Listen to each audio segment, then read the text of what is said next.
যে গতানুগতিক ভাবে সবকিছু তারা চালিয়ে, আগে যেরকম শাসন ব্যবস্থা ছিল একই শাসন ব্যবস্থা থাকবে।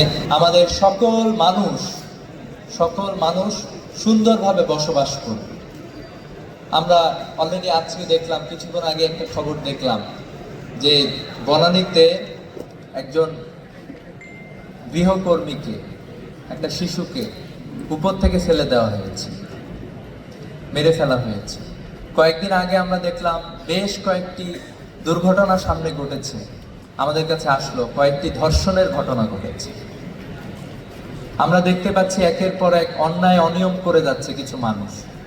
আমরা দেখতে পাচ্ছি ইরানে হামলা শুরু হয়েছে, মধ্যপ্রাচ্যব্যাপী যুদ্ধ শুরু হয়ে গিয়েছে।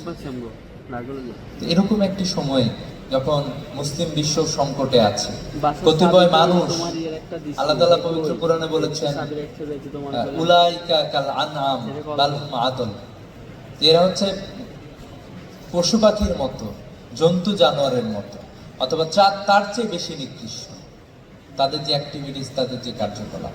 আমরা দেখতে পাচ্ছি একের পর এক নতুন নতুন যুদ্ধ শুরু হয়েছে, মানুষ মানুষের উপরে অন্যায়, জুলুম, বঞ্চনা ইত্যাদি চাপিয়ে দিয়েছে।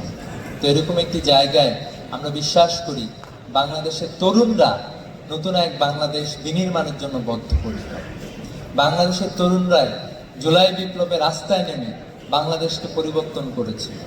ফ্যাসিবাদী শাসন কাঠামো যেটা আমাদের উপর চেপে বসেছিল, সেই শাসন ব্যবস্থাকে বাংলাদেশের তরুণরাই বাংলাদেশ থেকে বিতাড়িত করেছে। আমাদের বিশ্বাস যে আমরা যেই সুন্দর সমৃদ্ধ বাংলাদেশ চাই, সেই বাংলাদেশ গড়ার জন্য আমাদের তরুণদের ঐক্যবদ্ধ হওয়া খুব বেশি জরুরি, তরুণদের সামনে এগিয়ে আসা খুব জরুরি। অনেক সময় যারা প্রবীণরা আছেন, যারা চালাচ্ছেন বিভিন্ন জায়গায়, তারা ভাবতেছেন যে গতানুগতিক ভাবে সবকিছু তারা চালিয়ে দেবে, আগে যেরকম শাসন ব্যবস্থা ছিল একই শাসন ব্যবস্থা থাকবে, একজন আরেকজনের উপরে জুলুম করতো সেই জুলুমতন্ত্রই থাকবে, শুধুমাত্র হাতের পরিবর্তন হবে। সেই জায়গা থেকে আমি বিশ্বাস করি বাংলাদেশের তরুণ সমাজ যদি সিদ্ধান্ত নেয়, বাংলাদেশ অনতিবিলম্বে এই ধরনের জুলুম বঞ্চনা থেকে বের হয়ে আসবে ইনশাআল্লাহ। তো আমি প্রত্যাশা করি যে ঢাকা কলেজ, অতীতেও ঢাকা কলেজের শিক্ষার্থীরা বাংলাদেশের যে কোনো লড়াই, সংগ্রামে, আন্দোলনে, সমাজ পরিবর্তনে গুরুত্বপূর্ণ ভূমিকা রেখেছিল। আগামীতেও বাংলাদেশের যে কোনো প্রয়োজনে, সংকটে, সম্ভাবনায় ঢাকা বিশ্ববিদ্যালয়, ঢাকা কলেজের শিক্ষার্থীরা অবদান রাখবে ইনশাআল্লাহ, সেই প্রত্যাশা রাখছি।